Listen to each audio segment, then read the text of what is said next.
Coaching ক্যারিয়ারটা একেবারেই সংক্ষিপ্ত হাবিয়ের মাসচেরানোর। 2022-এ আর্জেন্টিনা যুব দলের দায়িত্ব নেন ওই যুব দলেই শেষ। এরপর নিজের প্রথম ক্লাব হিসেবে ইন্টার মায়ামিতে সাবেক এই ফুটবলার।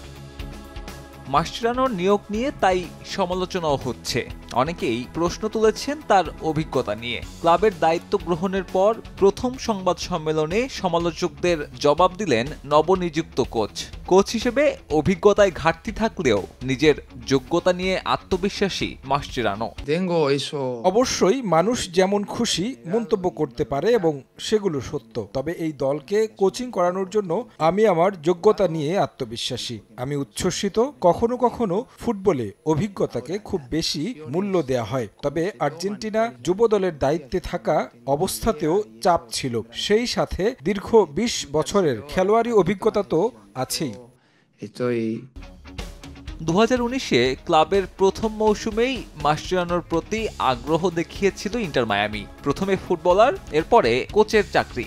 যদিও সে প্রস্তাব আর্জেন্টাইন তারকার মন গলায়নি। মাসচেরানো আসলেন বছর 5 পর, তাই তার এবারের নিয়োগে মেসির প্রভাব সামনে আনছেন অনেকেই।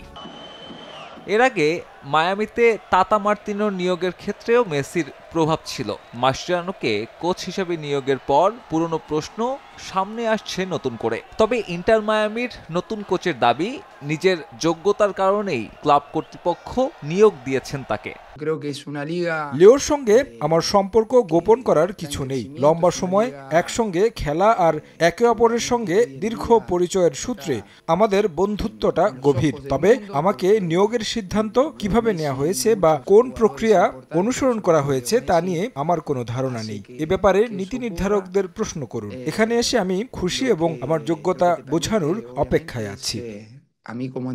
মাসচেরানোর নিয়োগে বার্সেলোনার সোনালী অতীতের স্মৃতি রোমন্থন করার সুযোগ কিউলদের সামনে।